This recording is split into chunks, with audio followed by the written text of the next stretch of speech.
Bon, hey, guys, on va commencer sur ça. Nouvel épisode, we right back at it. Merci encore à tous d'être là. Comme d'habitude, notre adresse email, si vous voulez nous contacter, on écoute le podcast, on donne des reviews. Merci pour les likes et le support sur YouTube. On a du handle Facebook, du Instagram, on est un petit peu partout. Si vous voulez interagir avec nous, ça fait toujours plaisir. Du beau monde aujourd'hui sur le deck. Tatan, Lakers, guy, avec le beau sourire là pour aujourd'hui. What do you do? Mon producer Johan, comme d'hab, ça va ou quoi? Ça va. Excellent. Et Marie, a.k.a. Miami Vice in the building. All right. Aujourd'hui, on va faire quoi? On va faire un débrief justement sur la free agency.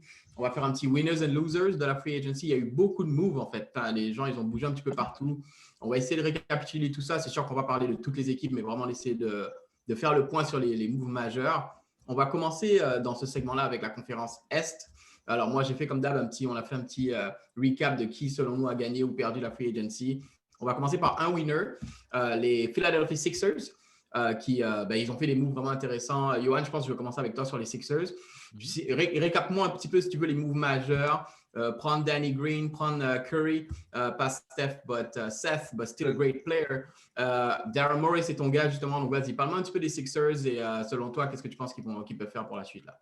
Ouais, mais c'est un truc que je dis depuis, depuis le moment où Daryl Morey est arrivé aux Sixers. C'est un gars qui est assez fou et tu as en fait un owner ou un governor, tu vois, maintenant on dit plus owner. Yes, governor, yeah. Voilà, qui sont prêts à dépenser de l'argent pour mettre en place un système, tu vois, autour des joueurs majeurs. Yeah. Donc, je pense que ça confirme un peu le fait comment ça s'appelle, Ben Simmons et Embiid vont rester. Pour l'instant, for now. Pour l'instant, mais en fait, quand tu regardes les apports dans l'équipe, il y a beaucoup de shooters.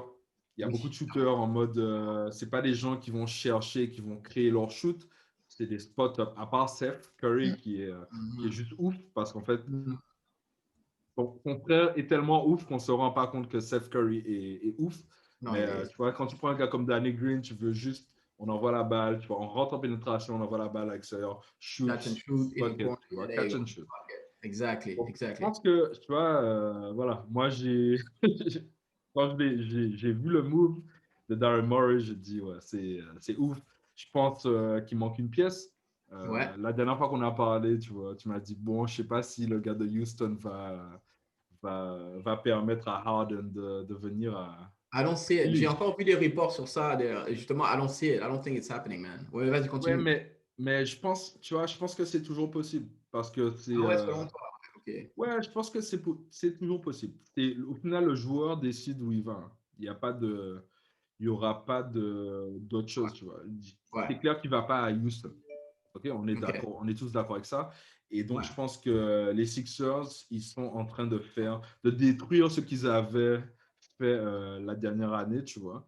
Parce que se débarrasser de JJ, se débarrasser de Butler, That was a pour mistake. avoir, Ils l'ont vu d'ailleurs. Ouais, tu c'est vois, vrai. Tobias Harris, tu vois. Et là, ils sont débarrassés de notre ami de Boston. Shout out Yeah. to Zaf pour Ça, tout Boston. ça, d'ailleurs. Ben, Tu ouais, vois, voilà. il n'a pas pu Zaf qui faire est le pas pod. là. C'est dur. On va parler de lui tantôt, mais son équipe, là, ça l'a tellement affecté. Sorry, Zach. Next pod, bro. But désolé, français. Voilà. Continue. Je veux pleurer. Non, mais en fait, je pense qu'ils construisent l'équipe autour de ces deux assets qui sont Ben Simmons. Après, je pense que connaissant Daryl Morey, je pense que c'est pas fini. Ouais. Ils ont pris Dwight, by the way, hein, qui, ouais. comme d'habitude, a fait du Dwight, annoncé qu'il reste aux Lakers et quelques minutes plus tard, signé un minimum deal pour aller à Philly. Tu vois? Anyway, continue. Non, mais ouais, donc voilà. Donc en fait, les pièces, en fait, le gars, il est en train de construire son équipe. Ouais. Il est en train de rectifier ce que les années passées, ce que les mecs ont fait. Ouais. Mais je pense qu'il manque une pièce majeure. Tu vois, ça va pas être Westbrook.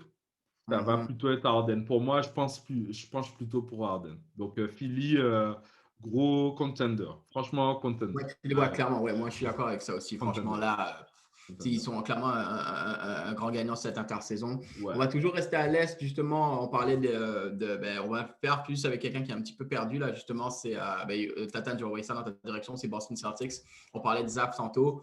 Pour moi, pourquoi ils perdent justement un peu, c'est justement parce que tu as une équipe comme Sixers ils les ont swept au premier round. Et là, les gars, ils s'améliorent en fait. Et toi, qu'est-ce que tu fais? On s'attend à ce que tu t'améliores aussi ou que tu ramènes quelqu'un. Danny Ainge, tu es censé être un good GM. Tu as tous ces picks-là.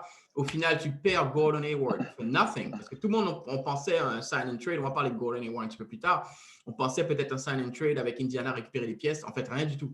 Ils le perdent pour rien. Ils ramènent Jeff Teague. Sorry, on n'est pas en 2010. Ils ramènent Tristan Thompson. C'est comme, OK. Qu'est-ce que tu penses de Boston? Parce que pour moi, c'est un des losers de la free agency. Ils ne se sont pas améliorés. Qu'est-ce que tu en penses de ça, Tatane, justement, des moves qu'ils ont fait là? Comme a dit Johan, moi, j'espère que ce n'est pas fini, en fait.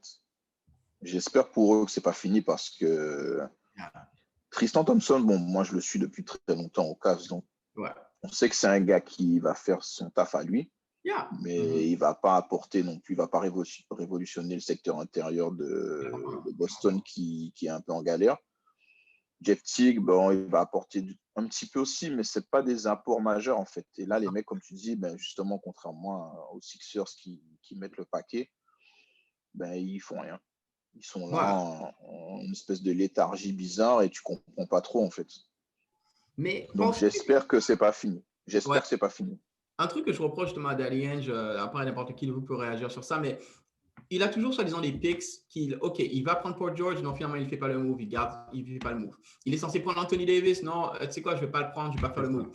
Il est censé prendre Jimmy Butler, non, je ne vais pas prendre Jimmy Butler, je ne vais pas faire le move.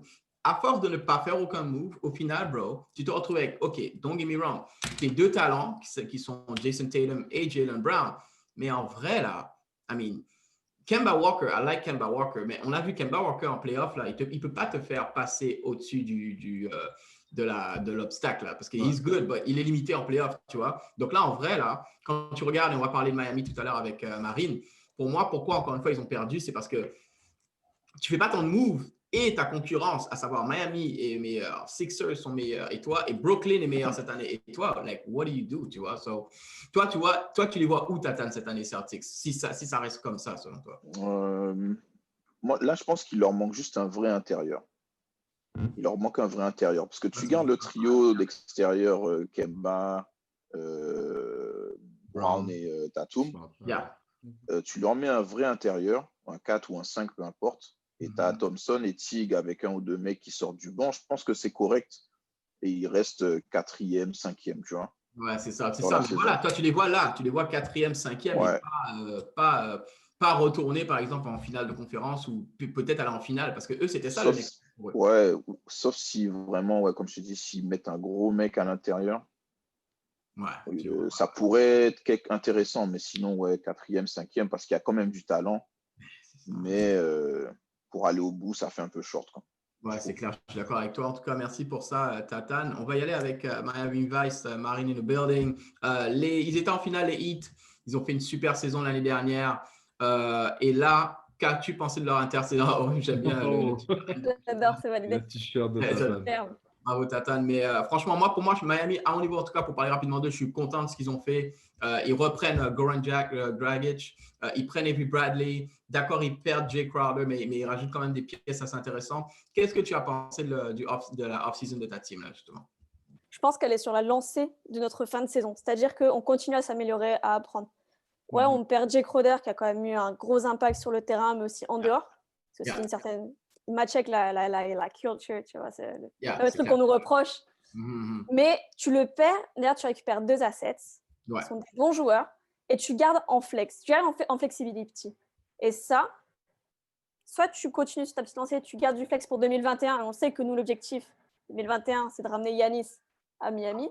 Wow, nice, OK. Et de ramener Johan avec, du coup, hein, c'est ça, en fait. Voilà, c'est ça. Mais tu te dis, tu construis quand même une équipe, tu prends des bons assets, tu re-signes Dragic qui a juste mérité son contrat. Tu peux pas dire qu'on aurait pu signer moins ou quoi. Non, donne-lui son argent. Je suis d'accord avec toi. Ça, et tu continues dans de la logique. C'est logique et c'est cohérent.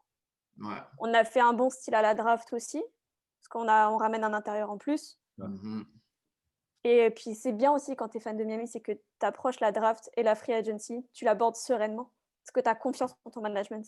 Wow, comment elle parle? I like that. Non, mais c'est vrai, en fait. C'est clair. C'est vrai. Tu sais que Pat Riley va deliver. Derrière, tu sais que tu as ton coach Spoelstra qui est en place.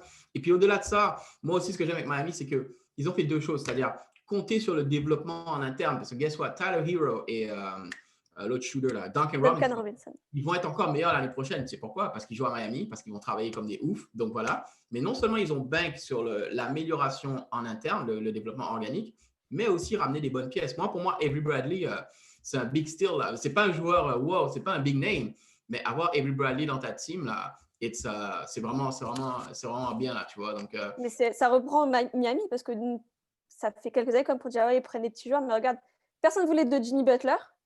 Il était sous-coté à souhait, on l'a récupéré, voilà ce qu'il fait. Bam, personne n'avait misé sur Bam Adebayo, on l'a pris, personne ne s'attendait à rien, voilà ce qu'on fait. Duncan Robinson, voilà. Kendrick Nunn, pas drafté, révélation de… Voilà.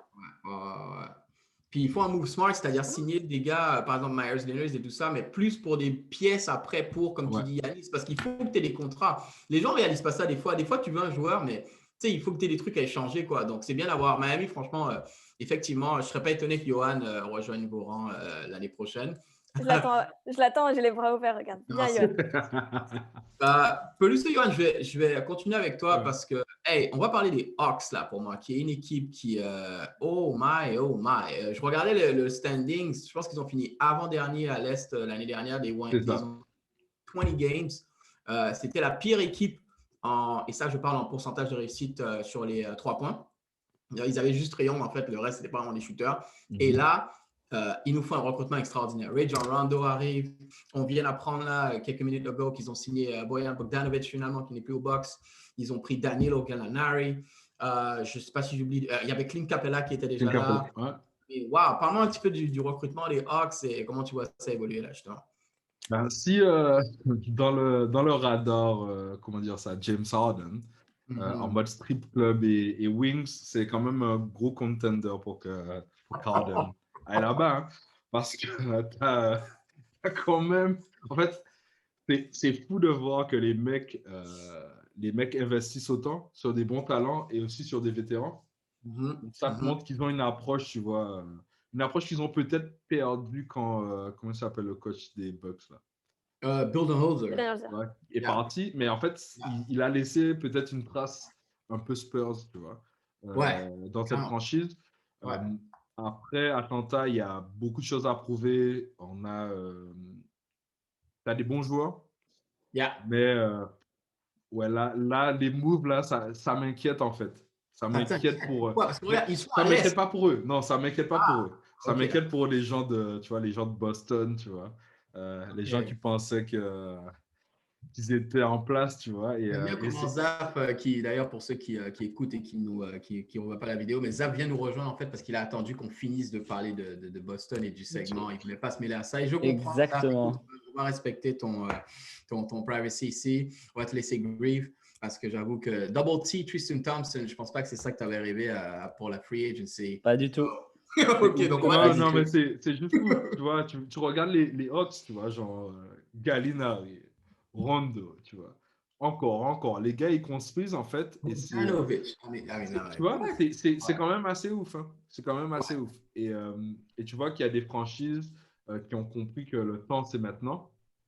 Et qu'on n'est pas dans un truc où on se dit ouais, mais on a des pics dans 4-5 ans, Danny Ainge. On a, tu vois, et qu'est-ce que tu fais avec en fait? Au final, qu'est-ce que tu fais avec? Comment tu construis ta franchise et comment tu arrives à garantir en fait à ta ville une place à la finale? Parce que voilà, les playoffs, c'est déjà bien.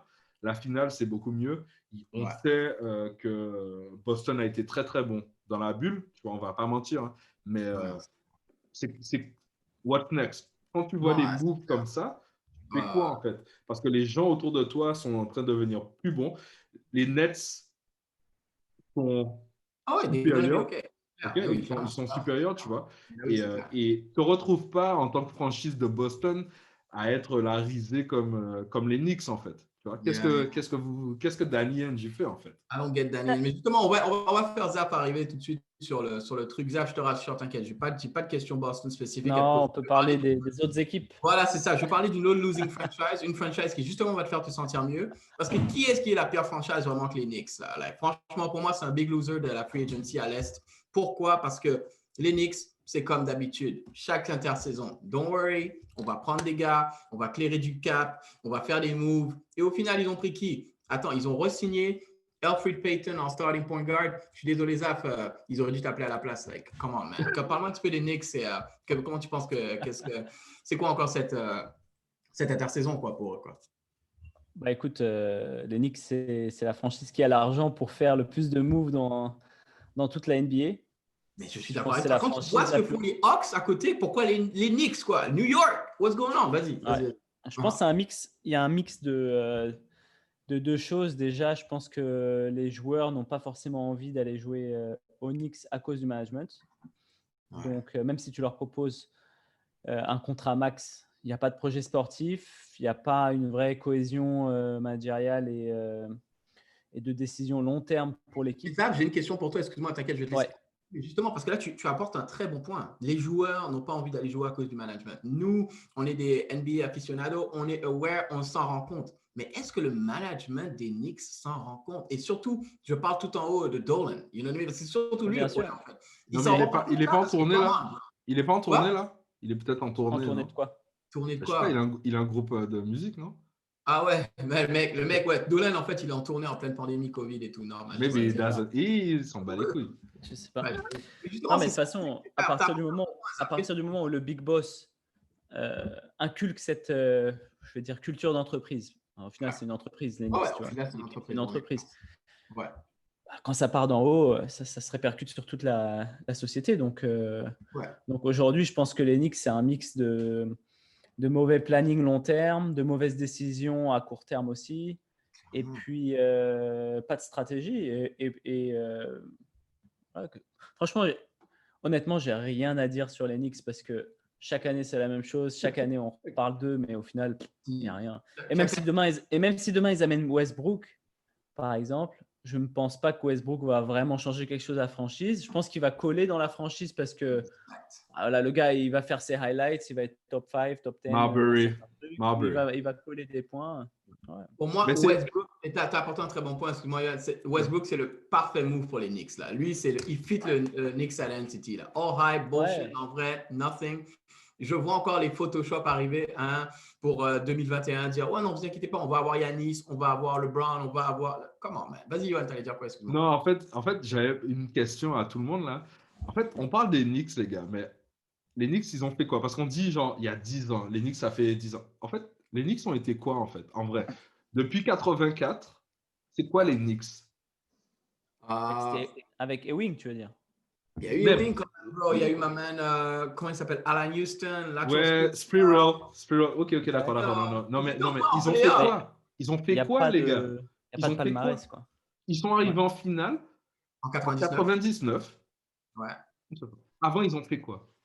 En vrai, avant, ils ont fait quoi? Ils se sont fait stopper par Jordan, ils se sont fait stopper par Reggie Miller. Ok, donc il y a une hype autour de cette équipe parce que c'est New York. Parce que c'est New York. Et c'est tout. C'est tout. C'est parce que c'est New York. Hein. Ça reste le plus gros marché. C'est tout. Mais je pense que c'est pour ça que l'équipe ne change pas, en fait.